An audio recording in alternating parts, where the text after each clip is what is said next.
প্রায় 5-6 বছর হয়ে গেছে, 4 বছর উপরে হয়ে গেছে এই জায়গাটা। আমি 2018 সাল থেকে এখানে পড়াচ্ছি। হিসাব করে কতদিন হয়েছে? 7 বছর প্রায়।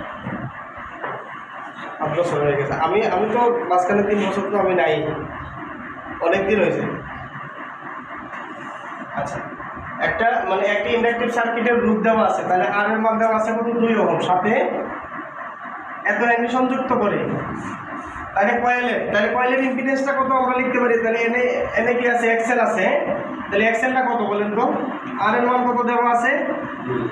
2 ওহম। তাহলে এক্সেল কত দেওয়া আছে? 2 পাই FL, তাই না? তার মানে কত লেখা যায়? 50 মাস যেহেতু ফ্রিকোয়েন্সি, তাহলে কত? 314 ইন্টু এর মান কত? 0.01। তাহলে কত হয়? 314 তো পার্সেন্ট, 2 পাই F, 50 হলে 314 হয়ে যায়। কত? 3.14 এত ওহম। ওকে, তাহলে জেড ইকুয়াল কত লেখা যাচ্ছে? রুট ওভার আর স্কোয়ার প্লাস কত?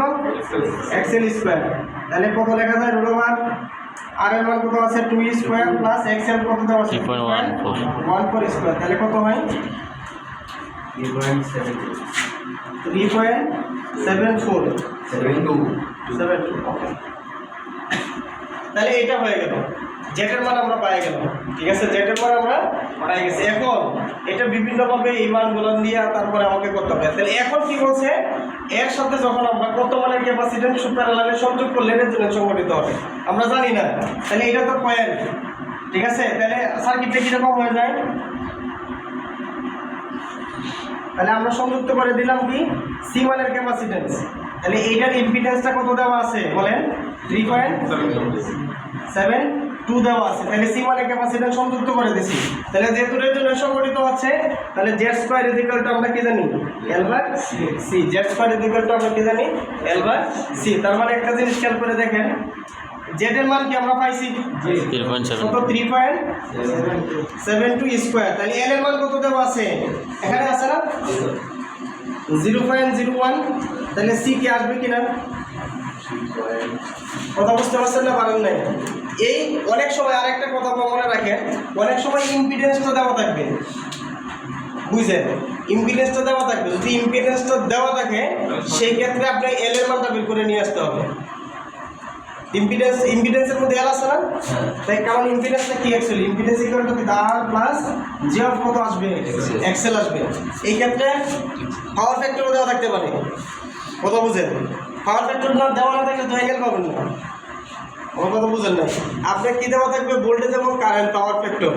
ভোল্টেজ কারেন্ট পাওয়ার ফ্যাক্টর দেওয়া থাকবে। তাহলে ভোল্টেজ কারেন্ট যদি দেওয়া থাকে, তাহলে জেড ইজ ইকুয়াল টু কত? Equal V by I. এনে তো অ্যাঙ্গেল নাই। তাহলে পাওয়ার ফ্যাক্টরটা কি? অ্যাঙ্গেলটা দিয়ে দিলে সেই অ্যাঙ্গেলটা চলে আসবে। অ্যাঙ্গেলটা চলে আসলে কি? এক্সএল চলে আসবে। আবার এক্সএল থেকে কি পাওয়া যাবে? এল পাওয়া যাবে। অনেক সময় লাগতে কিন্তু এরকমও পড়ে। কথা বুঝতে পারছেন? মাথায় রাখতে হবে।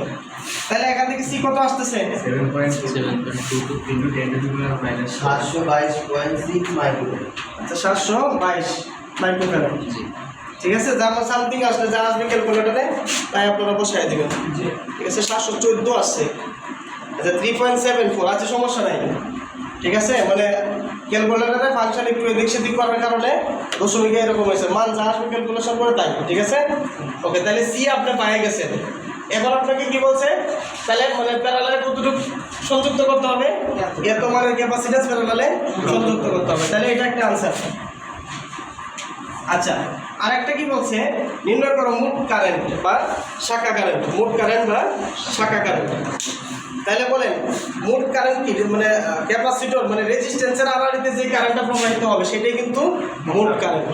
রেজিস্ট্যান্স আরএলসি প্যারালাল মানে প্যারালাল সার্কিটটা যখন হবে, সেই প্যারালাল সার্কিটের মোট কারেন্ট, এই কারেন্টটা মানে এই ইন্ডাক্টরের কারেন্ট এবং ক্যাপাসিটরের কারেন্ট কারেন্টের অপোজ করে দেবে, বাতিল করে দিবে। যখন বাতিল করে দিবে, রেজিস্টরের কারেন্টটাই কি হয়ে যাবে? হ্যাঁ। তাহলে অ্যাকচুয়ালি টোটাল কারেন্টটা কি? এটা এই শাখা দেওয়া যাবে। তাহলে এটা আমরা আইআর লিখতে পারি অথবা আইআরএল লিখতে পারি, যেটা লেখা নেয় মানে আরএল শাখা দিয়ে যেটা যাচ্ছে। তাহলে ইকুয়াল টু কি লেখা যাবে? B by Z. B by Z. আর জেড ইকুয়াল টু কি? Dynamic impedance.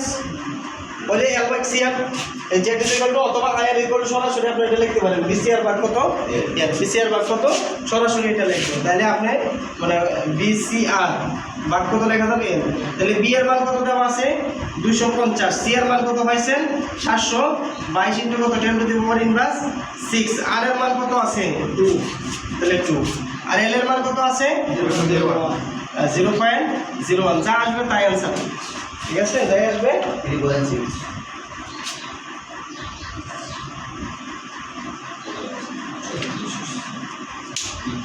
আচ্ছা ওটাতে মানে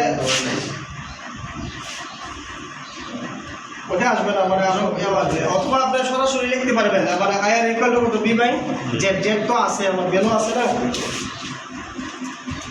বি বাই জেড বি কত দেওয়া আছে 250 আর জেড এর ভ্যালু কত আছে 3.72 যার মধ্যে আমরা জেড তো আমাকে দেওয়াই আছে বুঝলেন